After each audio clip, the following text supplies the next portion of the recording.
Assalamu alaikum, урматтуу телекөрүүчүлөр. Кутмандуу кечиңиздер менен. Элтерде Билерман ордо көзгө сериялар 5-тур. Бүгүн телекөрүүчүлөргө каршы Бакыт Камчыбековдун командасы келген. Бакыт Камчыбековдун командасы бул жолу дагы Премьер лигага чыгуу үчүн таймашат. Эсиңиздерде болсо, бир сезон бул команда дем алды, анткени жакшы упай көрсөтө алган эмес. Бүгүн бул команда үчүн жакшы мүмкүнчүлүк. Ошол мүмкүнчүлүктү жакшылап колдонуп калыш керек. Команданы ордого чакырууну мен баштаймын. Демек, бүгүнкү 5-турда Жоошбек кызы Бегимай келген команда мүчөсү. Англис тилинин мугалими Марат уулу Ынтымак. Ош мамлекеттик педагогикалык университетинин студенти, команда мүчөсү. Айгерим Өсөрбек кызы, математика сабагынын мугалими, команданын мүчөсү. Асилбек уулу Өмүрбек, география сабагынын мугалими, команда мүчөсү.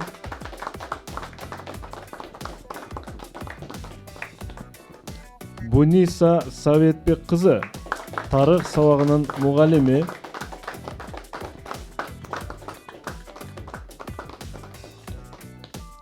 Жана команданын капитаны Бакыт Камчыбеков. Ош мамлекеттик педагогикалык университетинин студенти. Мына ушул команда, урматтуу телекөрүүчүлөр, бүгүн Премьер лигага чыгуу үчүн ат салышмакчы.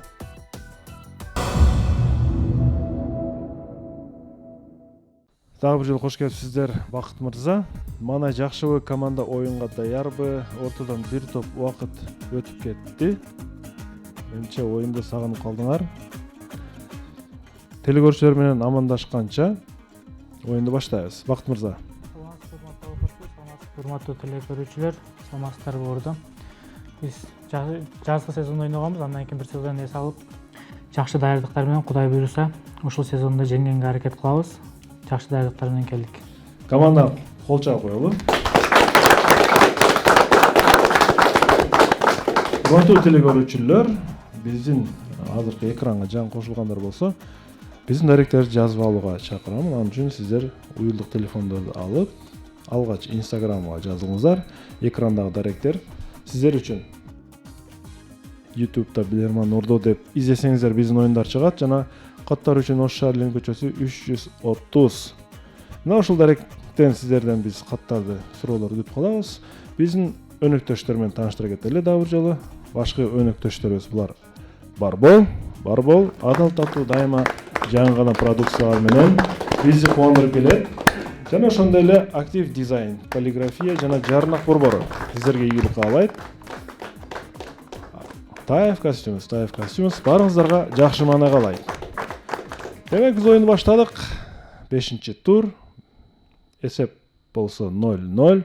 Биринчи раунд.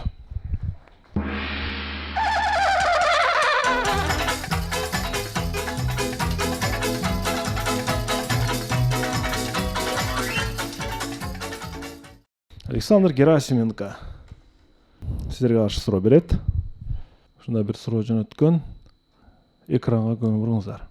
Урматтуу билермандар, сиздер бул гербте алтын балканы көрүп турасыздар. Бул балка эмгекчилердин классын сиздерге түшүндүрүп турат. Бул балканы көргөндө биз эмгекчилер классын түшүнөбүз.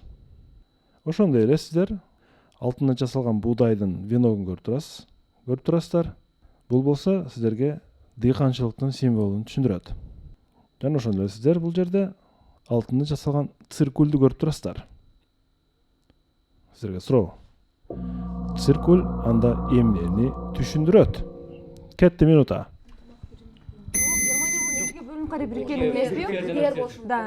Экиге бөлүнүп кийин да дуалды экиге бөлүнүп кара бирге кеткенде ошол болуш эмеспи? Эгер ошонун бириккенин урматына болгондо эмгекчилдер эмгекчилер классы дыйканчылык болду да. Ал эми ортосунда экиге бөлүнгөн эмени айттыбы? Циркул сыяктуу нерсени айтты да. Дуал болушу мүмкүнбү? Жок, дубал кулатуудан кийинкини Германиянын бириккенин айтышы мүмкүн да. Бул азыркы эле эмес, бул азыркы чейинки. Азыркысы кандай бирок? Гдернеле гербекен бул. Бирле гдер.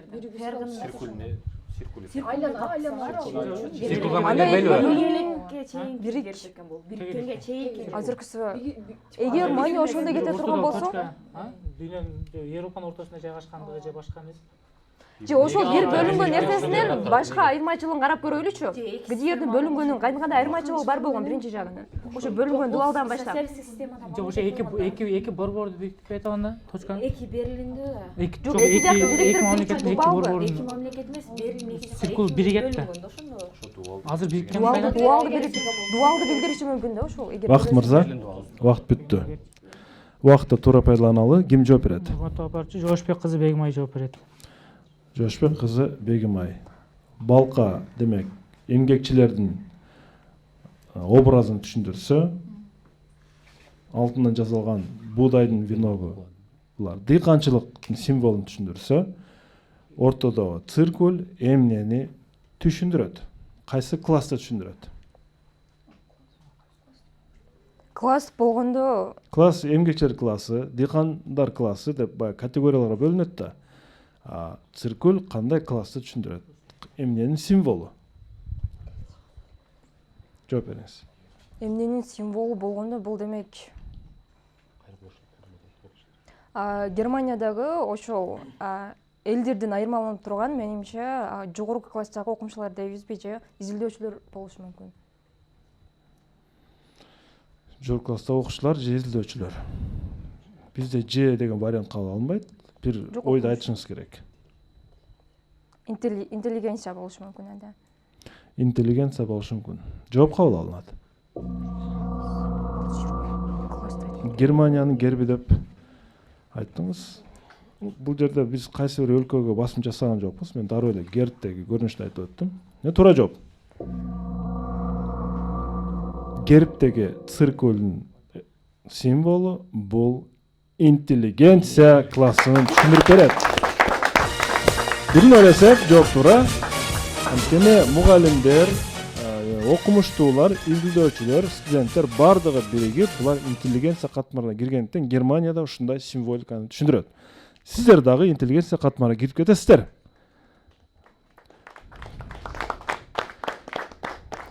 Команда өз эсебине бир упай ачты жана оюн андан ары улантылмакчы. Экинчи раунд.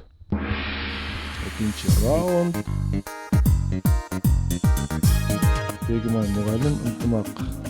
Келечектеги ынтымак тил мугалим да, Я. Баарыбыз мугалим. Баарыңар мугалим, Интеллигенттер. Интеллигенттер интеллектуалдык оюнда. Мухаммедали кызы Уулжан Ноокат районунан силерге каршы суроо берет. Урматтуу билермандар. Бир күнү Генри Форд машина негиздөөчү. Машинанын конструкциясын жасап жатып, айдоочуну эмне тынчсыздандырып жатканын ойлонуп отуруп анын жолун тапты. Кайсы жылдар экенин өзүңүздөр билесиздер. Ал Генри Форд айдоочунун көңүлүн өтмөктөн өтүп бара жаткан жөө жүргүнчү эмес, аны басып өткөн, ошол айдоочуну басып өткөн унаалар бурарын изилдеди. Ошондон кийин ал машинанын конструкциясына биринчилерден болуп, учурда биз колдонуп жүргөн бир көрүнүштү ыкманы киргизген. Дээрлик көпчүлүк айдоочулар колдонот. Өтө көпчүлүк. Сиздерге суроо. Генри Форд кандай өзгөртүүнү киргизген машина индустриясына? Минута кетти. Өтмөктөн өтүп кетип жатканда берки өтүүчүлөргө эмес машиналарга болуп кетип жатат. Сигнал болушу мүмкүн да, эгер эме болсочу.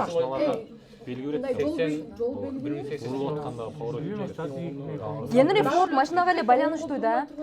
Жок, мен ойлодум да, өтүп кетип жатканда акырын өтүшү мүмкүн. Ошондо светофордо уже белги болгондо белги берет да. Жок, ошол машинада сигналда белги берет, тез басып коюп тез өт депчи. Светофордо карабай өтүп кеттик деген сөз ол. Машиналар басып. Жок, машинада жакынкы күндө аралашкан кандай өзгөчөлүк бар машиналарда. Жакынкы күндө кошулган өзгөчөлүктөн кайсы өзгөчөлүк бар? Фарларындагы бир айырмачылык или Фар ал. Мүмкүн айнегичи айнегинде кандай? жанда Айнекти караганча айнектен артты карай турган, ого ушундагы жакшы күзгүдөн карап турганычы. ушуда эки күзгүсүн кошкондур дагы башында. Жок, ага чейинки машиналардын күзгүсүндө мындан жокчу жок болгонбу? Аркы жакты караган күзгү. Ага токтойлу же сигналгабы? Жок, сигнал. Ойлоп тапканы башка болсо Генри Форд машинага токтогон машинага байланыштуу болот да. Ой. Күзгү жакшы вариант дейм. Ооба, күзгү вариант. Манчактан келаткан машина көрбөйт, артып карап. Камчыбек мырза. Ким жооп берет? Урматтуу алып баруучу Марат уулу Ынтымак жооп берет. Жооп бериңиз. Урматтуу алып баруучу, биздин жооп аркасын кароочу күзгүн ойлоп коюшкан эгер Генри Форд. Арт жакты көрсөтүүчү күзгүнү негиздеп тапкан. Демек сиз салондун ичинде күзгүн айтып атасыз. Же эшиктердин оң жак сол жагындагы? Эшиктердики оң жактагы, сол жагы оң жагындагы. Жооп кабыл алынат. Сигнал болсо билбейм. Айтыш кыйын. Айгерим мен машина минбегенден кийин мага эмне кереги бар деп баш чайкап койду. Иә. Азыркы учурда ошо автомектепке барып окуп атам. Буюрса биз дагы ошо Айдоочулук күбөлүктү алып каласыз. ооба буюрса экзаменден өтүп, жакшы даярданып, айдоочулук күбөлүктү алып калабыз буюрса. Ошол менен жеткизсем. Сизге машинанын ролунун оң жагындагысы жакшыбы же сол жакта болгон жакшыбы? Эми оң рульдагы машиналардын көпчүлүгү азыр кыйын болуп атат го. Андан көрө эми тынчыраак сол жактагы руль болгон жакшы. Түшүнүктүү. Маселе машинанын ролунда болчу, урматтуу билермандар. Анткени ага чейин Генри Форд автоунаалардын ролун машинанын ортосуна, салондун ортосуна орнотуп жаткан. Жана андан өтмөктө турганда башка унаалар машинанын баягы обгон деп коебуз го, улам өтүп кеткенде, тез өтүп кеткенде бул эмнеден болушу мүмкүн деп, демек машина айдоочу машинанын бир жагына отурганда гана тезирээк жүрүп, ылдамдыкты ашыра алат. Анткени ал ортодон эки жакка караганга дагы мындай бир убакыт керек экен да. Маселе ушул жерде. Машинанын ролун ортодон солго жылдырган. Ошондон кийин дүйнө тарыхында жаңылык болду. Машинанын ролдору сол жакка чыга баштады. 1-1 эсеп. Мухаммедова кызы Улжан бул суроону тилгөөчү тарапка ачып берди жана теңдешүү. Üçüncü round.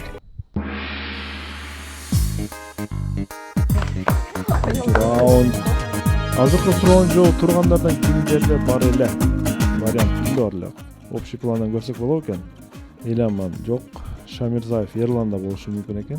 Туура, туура эмеспи? Айтор Кубан Жумамеддинов Бишкектен силерге каршы суроо берет. Урматтуу билермандар, Бразилиянын Витория деп аталган футболдук клубунун негизги түстөрү кара жана кызыл. 2012 жылы бул команда кызыл түстөгө эмес, адаттан тыш ак сызыктары бар футболка менен ойногон. Бирок ар бир беттештен кийин бара-бара кызыл сызыктар көбөйө баштаган. Актын ордуна кызылдар көбөйө баштаган. Бул аракети менен бул футболдук клубу күйөрмандарды эмненидир кылууга чакырган. Күйөрмандарга кайрылып атат да, ошо футболкасынын түсүн кызылга улам көбөйтүп отуруп, күйөрмандарды кандайдыр бир нерсени аткарууга чакырып жатат. Сиздерге суроо. Кандай акция назарга тутулган бул жерде? Кетти минута. Кызыл ошого байланыштырып кой. Кийин ак сызык дегенде Кандай байланыш бар? кызылды дагы эмнеге байланыштырып көрсөкчү. Кызыл кителсе Олимпиада болбоду. Олимпиада болгон эмес. 2012 жылы демек жакын күндө эле. Кызыл сызык дагы эме эмеспи? 2012 Бразилия Кирген жаныбарларды сактоого чакырган эмеспи? Мен силерге кантип үгүттөө болсо, мисалы. Кызыл Бразилиядагы кызыл китептердин жаныбар сакташ керек. Агыдан футболдун өзүндөчү Аккан оорусуна Аптан оорусса шешеле ана ошого барбы дейм. аккан эме кылганда бит Акчыбаева. Аккан оорусуна барган болсо. Кан алмашыроокко ошого ойлойт эгер футболисттер болгон болчу, футболисттердин көбү эле кандап жүрө эмне кылып турушат го. Дагы башка вариант, башка вариант. Сызыктар деп атат. Аккан менен ооруганда кара кызылдын оорусуна кийин кызылдар көбөйө баштаган болду. Аларга тиешелүү эмес болсо керек. Жок. Булар бир нерсеге жакшы аракети да, сактап калуу үчүн жакшы аракети. Элди үгүттөгөн, ооба. Бразилиянын өзүнө карап көрсөк не болот? Бразилияда кандай мисалы үчүн иш-чаралары? Кофеге байланыштыра албайбыз, а? Жашыл мамлекет. Кызыл кара. кан тапшыруу акциясына. Бакыт мырза, Ата алпарчы Хасилбек уулу Өмүрбек жооп берет. Өмүрбек. Урматтуу алпарчы, бул футбол клуб ошол ак түстү кызыл түскө алмаштыруу менен бул ошол элдерди донор болууга же кан тапшырууга атайын ошол үлгүттөп турушкан. 2-1 жооптура.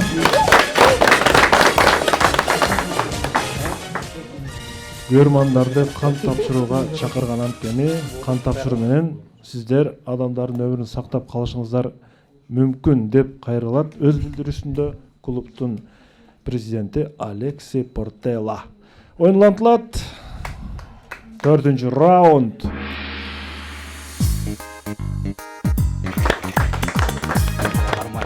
Команда башында туура варианттар айтылды, дароо токтотсо да болмок. 5 секундадан кийин кечиксе бирок эсептелбейт. Минутага эсептелип кете берет. 5 секундага чейин кол көтөрсө убакыттын өмүрү калышы мүмкүн. Нурланбек кызы Айжамал. Суроо.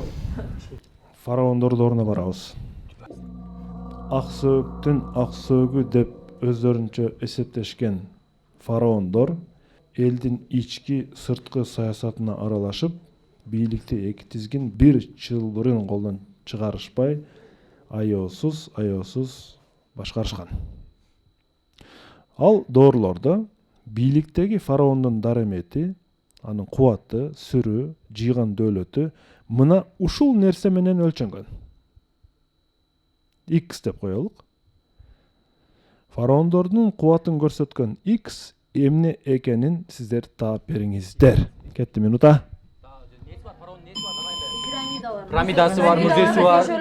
Фараондор болсочу, ооба. Бирок ошол мезгилде карайлы, ошол Дагы мезгилде. фараондорго байланыштуу эмеге байланыштыра албайбыз, башка. Өздөрүнө Мумия ошол кезде кандай болгон? даярдан Фараондор мумия кандай болгон? Ошону эмне менен бардык нерсеси өздөрүнө куштурууга кетиш үчүн Мумия Тажисычы, каяк болгондо тажис болгондо дагы. бир нерсе токтогондон эле болуш керек го. пирамидалар. Да, эме убакыт фараондордун арасында убакыт пирамидалардан коркот дейт го. Жана фараондорду арабага салып көтөрүп жүрүшкөн. Ошонусу бар да, Жок, пилдер фараондор пирамидалар. Ошодан. Пилдер согуш учурунда гана колдонулган го, эмеге фараондорго байланыштырсак. Дагы вариант башка нерсени айтканычы. Мен да пирамидаларга кошулам. Фараон месине пирамидалар көп курулганбы? Фараондор учурунда уже курулган болушу керек. Бардыгын ошол өзүнүн Анын деңгээлин бийликтигине карап аңкып турушкан кандай болот? Бийликтигин эмес, баягы убакыт өткөн сайын турат го, эч нерсе болбой, ошого дагы байланыштырганда. Келбейт болду. Коюна пирамида, бирок бир нерсеси деди да. Фараондун өзүнүн көрүнүшүн бир карап койбойт. Бакыт мырза. Фараондордун дөөлөт кубаты эмне Сабатбек менен? кызы Буниса жооп берет. Буниса. Фараондор өздөрү бири-бири менен ушу пирамидаларды куруу боюнча жарышы мүмкүн. Пирамидалар. Мен пирамидам көп дегендейби? Жок, ошол пирамиданын ичине алар кийинки наркы дүйнөгө даярданабыз дешип, өздөрүнүн байлыктарын, өздөрүнүн ошол кийинки дүйнөдө колдонобуз деп көп нерселерин ошол пирамиданын ичинде сакташкан. Демек пирамида менен мактанышкан. Ооба. Жооп кабыл алынат. Сиз тарых мугалиминен сабак бересиз, э? Ооба. Ордодо кимде кандай вариант бар бул боюнча? Бунисанын ою туура эмеспи? Кимде пикир бар? Урматтуу алпарчы, бул фараондордун өзүнүн көрүнүшүндө нерсе болуп атабы ошо да? Физиологиясында. Жок. Ал саясат, ички сырткы кубаты ошо менен өлчөнгөн фараондордун. Менин оюм боюнча ошол жумушчулар же болбосо кулдар окшойт го менин оюмча. Кулдар боюнча. Ошолордун көптүгү боюнча. Кулдардын Же көптүгү болбосо боюнча. аялдары ушундай бир Ого, аялдар болгондо же күңдөрү ушул сыяктуу да, кулдар, күңдөр, мисалы кызматчылар десек болот. бири-бири менен мактанганда, кубаты менен, сүрү менен, дөөлөтү менен мактанганда, алар өздөрүндөгү кулдардын саны менен мактанышкан. Менде мынча миң кул бар. Менде мынча миң кул бар. Менде мынча миң кул бар депчи. Мына ушинтип алар кулдар менен мактанышкан. Урматтуу билермандар, Гүниза, адаштыңыз. 2-2. Ажамал Нурламек кызы Москвадан тергөөчү тарапка дагы бир упай алып келди жана теңдешүү. 5-чи раунд. 5-чи раунд. Пирамида чалгытуучу пикир катары колдонушу мүмкүн мына жерде, бирок пирамида болгондо бийиктигинен болушу мүмкүн. Мен пирамидам мынча метр. Меники мынча. Дегендей. Актив дизайндан суроо. Мөнөтөсүз актив дизайн. Экран көңүл бурабыз. Урматтуу көрөрмандар, сиздерге ушундай сүрөт жөнөткөн биздин суроо берүүчүлөр бул эмне болушу мүмкүн? Кетти минута. Ар бир Кар бүртүкчөсү? Микроскоптон чоңойтулганыбы? Нерсени көрсөтүлгөнү уже микроскоптон башка. Айнектеги аяздын сүрөтү болушу мүмкүн дагы. Ооба, айнектеги аяз. Айнектеги аяздын сүрөтү болушу мүмкүн. Айнектин жакындатып дагы башка вариант. Башка вариантка жакындатып. Бул ушундай эле көрүнүшпү? Бир жерде. Мага ошол музейде сакталып турган бир нерсеге окшоп көрүнүп атат да. Жалпы курамында мындай жок. Бул Бир нерселерде колдонулган эмеспи? Ооба. Музей силейди. Бул ошо бир нерсе. Башка бир эмеде болушу мүмкүн да, жечи. Жомун алдындагы Жазуу турбайбы же Ошол турат. мындай тыйын сыяктуу нерселер эмеспи анда.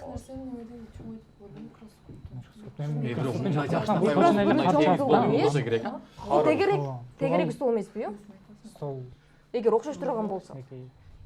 3, 4, 5, 6 экен. Мына стол да, ооба, биздин стол. Бир нерсени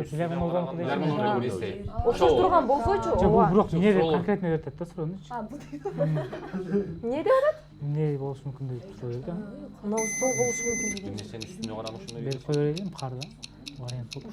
Жок, мынабу мындайынан кеткенде ушул жерде отурганга окшош болуп кетет да. Кристалл экен аны. Акт мырза, Неге салыштырбайсыз? эмне бул? Футбол. Бул эмне? Мата апарчы бул кар бүртүкчөсү деп ойлодук. Ошондо мен ушуну суроо кылып бердим сиздерге. Жок, кандай дедиз ай? Мен суроо кылып берип атам да. Бул эмне? Бул эмне дегенде биз ошо кар бүртүкчөсү. бүртүкчөсү. Эмне жеңип уруп тура келди. Жооп кабыл алынат. Кар бүртүкчөсү Бул эмне? чоңойтулган варианты дегенде болуп атат да сиздердики. Билерман урду Япониялык окумуштуунун изилдөөсүнөн келип чыккан сүрөт. Бул ушул менен дүйнөгө сенсация болду. Бул окумуштун аты эсиме чыгып атат. Сиздер көрүп турган бул сүрөт зам суусунун микроскоптогу суунун кристаллынын көрүнүшү, урматтуу билермандар. Зам суусунун кристаллы аппак түстө болгон. Жана бул сууну башка сууга кошкондо мунун таасири башка сууларды дагы ушундай абалга жарата алгандыгын бул окумушу далилдеген. Бул дүйнө жүзүнө белгилүү тарап кеткен сүрөт болчу, бирок сиздер эмнегедир таба албай калдыңыздар. Микроскоптон деген туура болчу, мындай бир туура барып, кар бүртүкчөсү деле негизи суудан пайда болот. Бирок замдын ушундай элементтеги болушу башка суулардан мындай чыкпайт. 3-2. Урматтуу билермандар. 3-2. Телегөчө бир упай алдыга чыгып кетти. Активден суроосун команда таба албай калды. Эми бачымыраак, сергегирээк болуш керек команда. 6-раунд. 6-раунд. Япониялык окумуштуунун изилдөөсү. Гүлсанам Ахмедова Мокотрена сизге каршы суроо берет. Эгерде суунун микроскоптогу тамчысы дегенде замзам сууда болчу, мен канааттандырарлык деп кабыл алмакмын. Бирок кар бүртүкчөсү бул башка нерсе.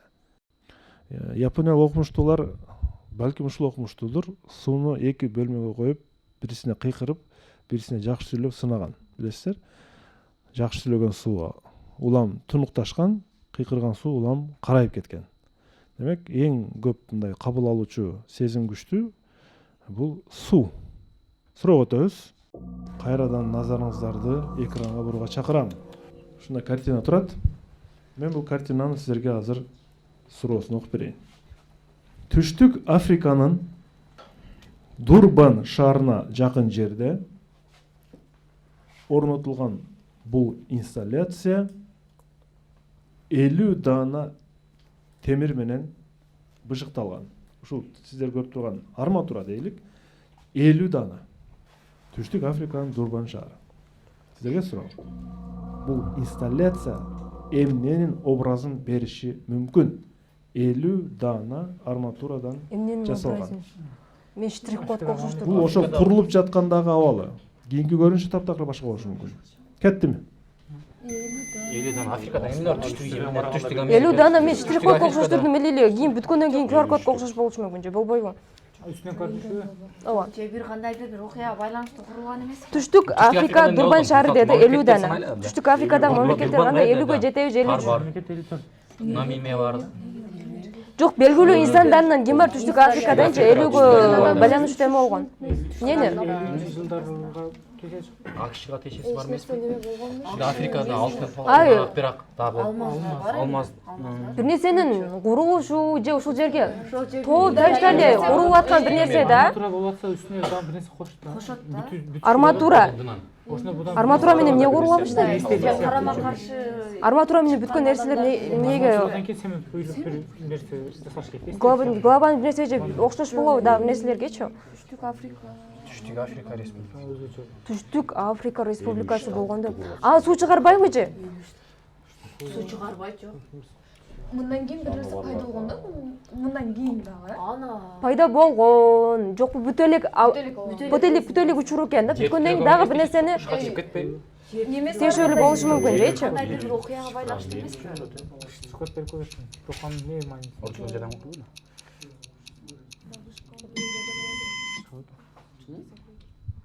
Бакыт мырза. Команда ордодон жардам алса болот. Мындай шартта же бонус алса да болот. Жооп бериңиздер. Ордодон жардам алабыз. Ордодон жардам аласыздар. Урматтуу Ордо, команда жакын келиңиздер, жардам бериңиздер. Эмне болушу мүмкүн? Түштүк Америка болду бул жерде. Африка. Кандай истеликте алып барабыз Түштүк Африканы? Кандай? Нельсон Мандела түрмөдөн жаңы чыгып эметип коюлган болобу? Карама каршы. 48 жыл түрмөдө отурду да, 50 жыл эмес. Жанагы Америкадагы. Ал Түштүк Африканын өлкөсүнө кетип кошулганда же? Камактан чыгып президент болгон. Мен ага алып барып албадым да. Темир торда, бирок темир тортора келет. Темир тортора келет. Ордо жардам берилип бүттү. Маратул ынтымак жооп берет. Ынтымак. Урматтуу алып барчу, Ордонун жардамы менен бизге белгилүү темир тор аркасында Нельсон Мандела түрмөгө отуруп чыккан, андан кийин чыгып президент болгон. Ошол адамдын элеси бар деп ойлойбуз. Нельсон Манделанын элеси болушу мүмкүн деп ойлойсуз? Жок, кабыл алынат. Сиздерге бүткөндөгү абалын көрсөтөм. Жана бул Нельсон Манделанын образы. Рахмат. Нельсон Манделанын 50 бийликке келгенден кийинки 50 жылдыгына байланышкан инсталляция болчу. Дурбан шаарынын жанындагы Хеос бекен айтор ушул шаарчанын кире бериш жерине курулган экен. Ордо сиздерди куткарып кетти жана теңдешүү кайрадан. Командада Премьер Лигага чыгуу үчүн жакшы шанс бар. 7-чи раунд. 7-чи раунд. Ошо ордуна жаш пайдаланыштай болот. Нельсон Мандела көп жыл башкарды. бир топ жашка чыгып каза болду. Кадырали кызы Анархан Баткен облусунан сиздерге каршы суроо берет. Урматтуу билермандар, мониторго көңүл буруңуздар. Бул сүрөттө коллаж бир топтом турат. Жакшылап карасаңыздар, илимдин бир тармагы чагылдырылган, түлкү турат, көзү көк бир эки аватар турат, желектер турат, бир эки бирден жазуулар, галактика турат. Айтор бир универсалдуу бир маанини билдирген коллаж. Сиздерге суроо. Мунун баары кимдин кайсы чыгармасында айтылып кеткен? Кетти минута. Кайсы дейсиң? Жакындасаң айт. Кайсы чыгарма? Кылым картар Кылым бар бир күндө. Да. Кылым картар бир күн болушу мүмкүн. Түлкү тура эле түлкү бар. Космостор бар. Башка бар. Киринчи сызыгынын боюнда деп айтылат. Кайсы кармандар болуп Айтылат. Белки эки карманчы. Эки карман. Ак менен Токой тош планетасы. Токой тош айтылат ал. Кармандар кимдер? Кармандар ким? Жок, мына эки не? Эдигей. Балага кандай бал? Эдигей. Казангап. Дегендер. Түлкү айтылат аңдан таныгыл эле. Түлкү айтылат. Мына СССР менен АКШнын ортосундагы. Киринчи сызыгынын боюнда деп ал бар деп СССР менен Сызыктагы айтылат. экөөнүн Ал өрөт болду дейм. Кулалар. Илим техника. Илим техниканын жарышы башкача айтканда илим техниканын революциясы. Башында сенде кайсы вариант болду эле? Мага деле ушул келген. Сразу алып коюш керек. Эми пакталайын деп. Бакыт мырза. Ошону айтсаңыз. Мотоо баруучу Саитбек кызы Буниса жооп берет. Буниса. Экинчи жолку аракет. Бунисада. Урматтуу алып баруучу, бул Чыңгыз Айтматовдун чыгармасы Кылым карытар бир күн. Кылым карытар бир күн. Жооп кабыл алынат.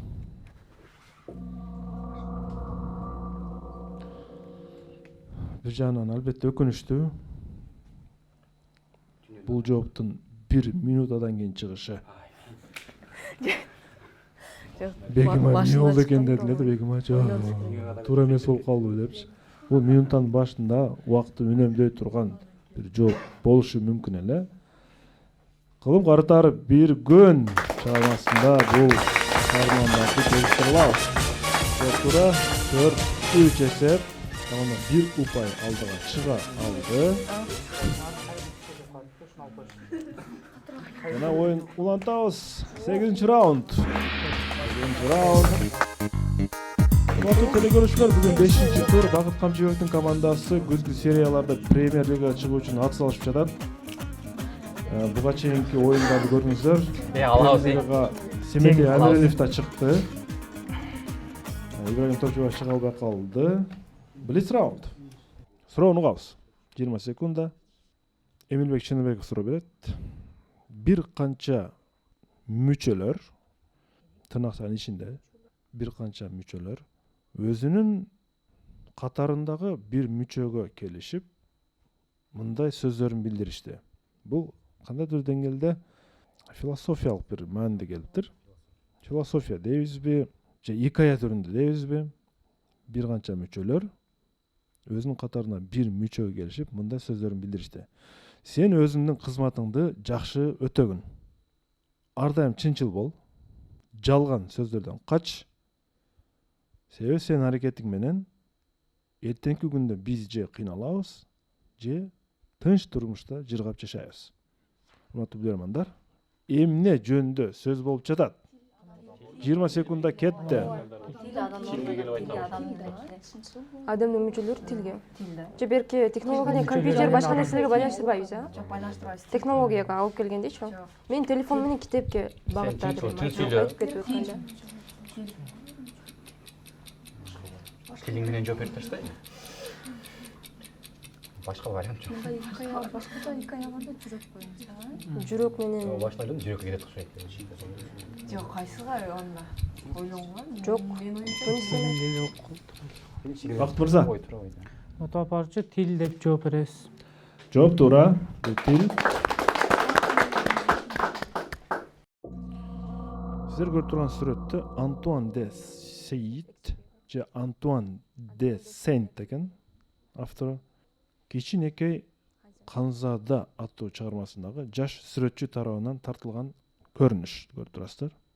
Чыгармада бала болгон окуялар аттуу китептеги таң каларлык окуяларга туш болуп, 6 жашында ал китептеги бир нерсени көрүп, ошол сүрөттүн таасиринен колуна калем алып, сиздер көрүп турган фото сүрөттү тартып кетет 6 жаш. Ал бул сүрөттү көпчүлүккө көрсөтүп, коркунучтуу бекен деп сурайт. Бирок көпчүлүк анын эмнеси коркунучтуу? Бул болгону бир шляпа деп жооп кайтарышат. Фото чында коркунучтуу. Ал өзү эмнени тарткысы келген? Командадан Марат Улуу Ынтымак жооп берет. Ким жооп берет? Марат Улуу Ынтымак. Урматтуу алпарчы, биздин жооп бала тарткысы келген бул жылан пилди жутуп алган. Жылан эмнени тутуп алган? Пилди Пилди жутуп алган. жутуп алган жылан. Бала оштой сүрөт тарткан негизи, бирок элдерге шляпа катары көрүнгөн ал. Жооп туура. Жылан пилди жутуп алган. Акыркы суроо. Айнур Акжолова, Алапкадан. Урматтуу билермандар. Апендин жоруктарынан окугандар бар бараңыздарда? Китеп жазып. Окуйбу. Түн ичинде Апендин үйүнө ууру кирет. Өзү Апенди деп бизге бир мындай бир кандай десем, бир сатиралык бир персонаны түшүндүрүп калышкан. Бул түрктөрдүн афанди деген сөзүнөн келип чыккан. Афанди түрктөрдө эфендим деп өтө илимдүү адамды айтышат. Бирок биз Апенди деп мындай бир чалышыраак бирөөнү элестетип калдык да. Ууру киреткен, издеп үйдөн эч нерсе таппаган соң кетип баратып, бурчта төгүлүп жаткан бир аз буудайды көрүп калат. Кудай куркалтырган жаман, ушунун болгонуна да шүгүр деп, чапанын чечип, буудайды ороп коет да, дарбазанын ачканы кетет. Апенди уктабай баятан бери аңдып жаткан эле. Ууру нарыраак басып кеткенде, дароо жетип барып, буудайды төгүп таштап, чапанды алып бекинип жатып алат. Ууру кайрадан келип караса, буудай калып, чапаны жок. Ууру билинип калганын түшүнүп качып жөнөйт. Апенди уурунун артынан коюп экен. Ууру, кармагыла ууруну, тоноп кетти деп кыйкырат экен. Аны уккан ууру: Апенди, Кудайды карасаңчы, кимди ким тоноду? Сен мениби, же мен сениби дейт экен. Сиздерге суроо. Уурунун абалын эске алып, кыргыздар колдонуп жүргөн бир фразеологизм сөзүн таап бериңиздер. 5 сөздөн турат. Кетти 20 секунда. Уруга байланыштуу кайсы фразеимдер? Кудайдан Жок, баягы доого жыгат дейт. көргөн жериңе жок, ошонун кайсы мааниси бар эле? Урусу күчтүү болсо, эсин жогот. Эсептеп Жок, баягы сөз бар го. Тутаткан жериңе 1000 жолу салам дейт. Бир туткан жериңе 1000 жолу салам. Жок. Жок, уру тойгончо жеп, өлгөнчө карганат. Төртөө калды, окшой калды. Уру тойгончо жеп, өлгөнчө карганат. Окшоду? Бир аз окшоду. Жок, окшоп айтат муну. Фразеологизм мааниси. Бакыт мырза, Фразеологизм. Башынан эле вариант бересиз. Ол окшойт. Ким жооп берет? Окшойбуз, башка чыкпайт. Ото барчу Марат Улуу Ынтымак жооп берет. Өзүнө Марат Улуу Ынтымак. Айтат да бирок мына. Ынтымак? Урматтуу алпарчы, биз эми уруга байланыштырып атабыз. Уру тойгончо жеп, өлгөнчө кайгырат. Эме карганат. Ууру тойгончо жеп, өлгөнчө карганат. Жооп кабыл алынат. Бирок өзү түпкү жүрөгүндө ишенбей турат. Ынтымак айткан сөзүнө. Ишенбей тургай. Анткени Бу окшоп айтат да. тойгончо жей албай калды да. Тойгончо жей албай калды. Жедирбей койду Апенди. Бул тескеринче бир буюмунан ажырап атат да.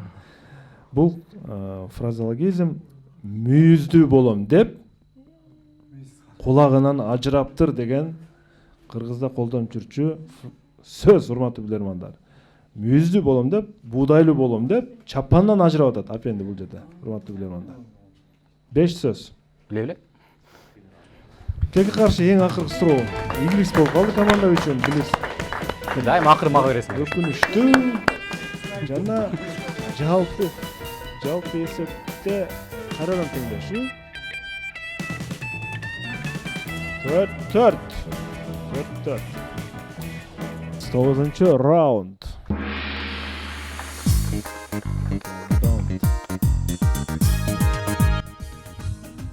Мүйүздүү болом деп куланы ажыраптыр. Эгерде чапанын дагы буудайын да алып кетип баратканда анда мен эмнени алдым деп айтса жарашат эле. Чапан ажырап калды багыш. Жахангир Кайнаров Өзбекстандан силерге каршы суроо берет. Доха шаарында болуп өткөн, Доха бул Катардын борбору. Теннис боюнча кыз келиндер арасындагы жыйынтыктоочу турнирдин катышуучулары ошол турнирде бүткөндөн кийин эки тайпага бөлүнүп алышып, талкуу дебаттарын жүргүзгөн экен. Кандайдыр бир темаларда. Биринчи тайпанын аталышы ток кызыл деп аталса, ток кызыл. Анда экинчи тайпанын түсү кандай болушу мүмкүн? Кетти минута. Теннис боюнча чемпионат болтабы?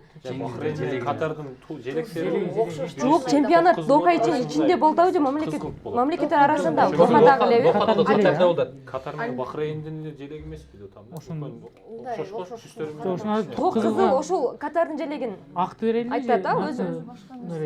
Жок. Катардын желегин Кайсы свет беребиз азыр? Бирөө ток кызыл экен. Свет ток кызыл бирөөсү эме кызыл го? болсун же Катардын жарым желегин жарым болсун. Экөө. Азыр Ток кызылдан жанында кайсы ак болот да. ошондо ак болсунбу же кызыл Ак болобу? эки свет бар же канча свет бар? Желегин ала турган болсок, мамлекеттин өзүнө байланыштыра албайбызбы? Доха теннис боюнча.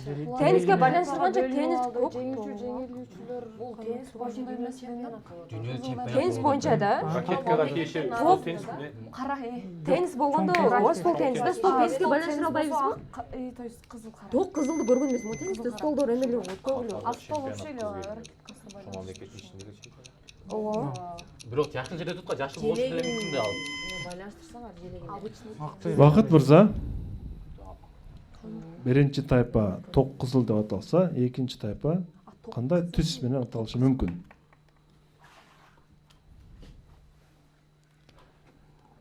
убакыт алсак болобу? Болбойт. Теңиздер. Кандай желек. Асылбек уулу Өмүрбек жооп берет. Өмүрбек. Урматтуу Толпарчы, бул чемпионат ошол өлкөнүн ичинде эле болтабы же мамлекеттер аралык болтабы ошонун? Суроодо Доха шаарында болуп өткөн теннис боюнча кыз келиндер арасындагы жыйынтыктоочу турнирдин катышуучулары. Кайын дүйнөлүкпү, мамлекеттикпи ал жазылбаптыр. Бирок эки эле тайпага бөлүнүштүр. Бул ошол командалары, ошол эки өлкөнүн командалары болушу мүмкүн. Бул Бахрейн жана Катар өлкөсүнүн командалары. Катар өлкөсүнүн бул желегине салыштырмалуу эки командага бөлүшкөн. Бул Катар өлкөсүнүн желеги ток кызыл болсо, Бахрейндики кызгылт түстө. Бул ошол желегинен айырмаланып турат. Бирок окшош. Жооп кабыл алынат. Ак түс болчу деп ким айтты? Себеп Бакыт? Бахрейн ошо бир желегин жарымы ток кызыл болсо, жарымы ак да. Ошого Бахрейн эмес, Катар. Катардан. Анан Катар мамлекетинин желегинин жарымы ток кызыл, жарымы ак түстө.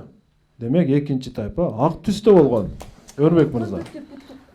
Катар мамлекетинин желегинин түсүнө карап эле бөлүнүп алган буларчы, экелеп. Сиздерде мүмкүнчүлүк бар эле, бирок эмнегедир Бахрейнди кошуп салдыңар ортодо. 5-4. Окшош түс калыштырды. 5-4 анысында эки тараптан кызыл болушу мүмкүн эмес эле. Өйткөнү бул дебат арабча бахс деп коет. Дебат талкуу болгон ал жерде эмнени талкуулашкан мен билбедим, бирок айтор бул жерде сиздер Катардыга назарга желектерине назар турушуңар керек, Катардын желегине. Маселе бир аз олуттуу тарапка өтүп калды, анткени телегөзчө 5 болуп калды ушул жерде. Эми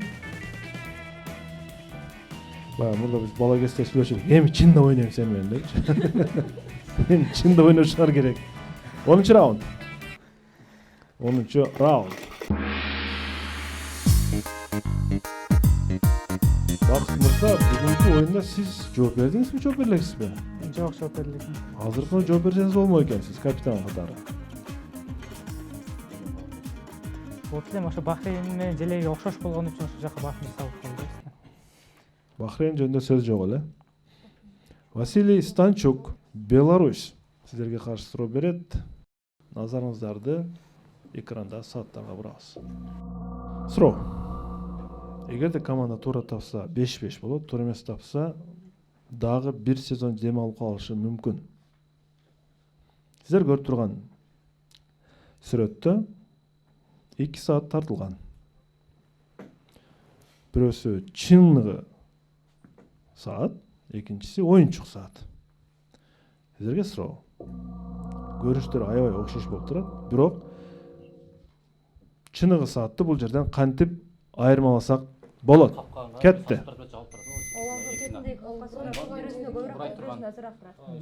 Бола турган болсо, ошол менен Бирөөсү узун, бирөөсү кыска болуп турат. Оюнчукта типа тең тең. башка жагында айырмачылык жок айтканы. Сааттардычы 6 менен Стрелкасы менен 6 менен 9 алмашып калышы мүмкүн эмес. Урай турган жери болот го четиндеги, ооба ошол жерлер эле. Жок, токто. Саат кандай болот? Жок, токтосоң. Бирөөсү Мындай 3-төн 15 өткөн деген жерине же 12-ден 15 өттү деген жерине тежеси жок. ошону караш керек. Жок, ошо бирөөсү токтоп калган, оюнчук болсо токтоп калган болот, а иштей турган токтой элек болгон болот. Жок, узун менен кыскасын кара. Ооба, ошол экөө алмашып калтат. Биринчисинде 3:00 болот да, экинчисинде Сааттарда постоянно 12-15 плюс Ооба. 3:00 болот. Кайсынысы? токтоп калган сааттар канчаны көрсөтүп калат эмеде? Жок, канчасы ушунчалык койду. Но астыдагысы оюнчук сааттарда. Оюнчук сааттарда келет го, айлана берет турганчы ичи. үстүдөгүсү 3:00 деген ошол. Негизиси бергisi узун болот сааттардын. Коңурда саатам жок. Бирөөсү кыска болот да. Стрелкасына байланыштырсак, Стрелка биринчисине өтөт, ооба. Биринчиси экен да. Азыр ошондо жогору жактагысы чыныгы саат болот. Ооба. Айлантыргандын жанагы жогу жанындагыдан, а? Баяк айланган өзү узун болот да. Негиз көрсөтүп. Бакыт мырза. Биринчиси экен. Урматтуу алып баруучу, бул сааттардын айырмасы стрелкадан деп ойлодук, багытын көрсөткөн минутадан. Мисалы минутаны көрсөткөн биринчисинде узун, экинчисинде кыска болуп турат. Ошол биринчи саат бул мындай чыныгы саат, экинчиси оюнчу саат деп эсептейбиз. Биринчи саат кайсы бири сиз айтып аткан? Жок, бизде адатта өзүбүздүн сааттарда ошо минутаны көрсөткөн убактысы саат эмес, минутаны көрсөткөн узун болот да, анан саатты көрсөткөн кыска болот. Ошондо Жогору жактагысы чыныгы саат, ылдыйдагы оюнчук саат. ылдыйдагысы оюнчук саат. Жооп калат. Бирок айланганда 13 барып тийип калбайбы? Сиздерде минуталык дагы жардам бонусуңар бар эле, бирок аны эмнегедир албадыңар. Ошол жеринде бар экен да. Эми сиздерге мен түз кылып көрсөтүп көрөйүн бул саатты. Ошо биз алмак. Караңыздар. Дээрлик окшош сааттар. 3кө келгенде батпайт экен да. Ортодон дагы бир сурап коеюн, 2 жолу сурашым керек негизи. Сиздер кандай дейсиздер? Бакыттын ою туура элеби? Вариант жокпу? Жок, ону минутасы 3кө келгенде тийип калат экен да. Мындай Айланбай көрүнбөйт калат. экен да бирок ал. Туура жооп. Оюнчугу ал оюнчуктасып калды. Ооба, маселе жебелеринде бирок деген жер бар. Бакыт мырза баягы Кайра жоопту таптык, буганы кечигип калдык. саналуу секундадан кийин Бакытка идея келип калды. Эгерде Бакыт айткан сөзгө карый турган болсок, минутаны көрсөтүп турган жебе 12де турган болсо, ал 3кө түшө турган болсо, ал сөзсүз циферблатка тийип калат, айгерим. Циферблатка тийип калат дагы, ал жүрө албай калат. Демек, ал оюнчук саат болуш керек. Чыныгы саат, сол жактагы саат, эгерде минутасы жебеси 12-ни көрсөтсө, ал 3кө келгенде дагы 3тө тийбей, циферблатка тийбей, оңой эле 4-5тен кайра айланып кетет. Анткени мунун абалы тегерек формасында эмес, сүйрүү формада турганлыгы үчүн устасы, саатты жасаган усталар суроо берүүчү тагыраагы мына ушул маселеге келип токтогон. Сиздерде өтө кылдаттыкка чакырган суроо болчу. Ой, болбогон жерден команда ушинтип алдырып койду да. Болбогон жерден алдырып койду. Бир минуттан колдонсо керек дегем, анткени колдон бошко илачы жок эле.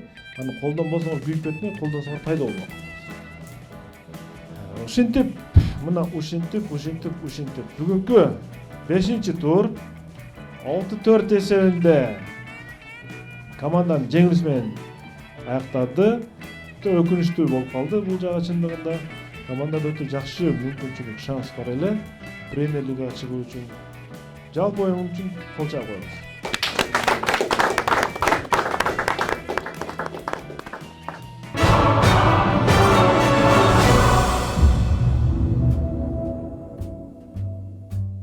Урматтуу алып баруучу, оюн негизи жакшы эле деңгээлде жүрдү. Биз байкап турдук, баары тең болуп, бирок акыркы 2 упайды алдырып койгону команда үчүн тилекке каршы мындай ийгиликсиз болуп калды.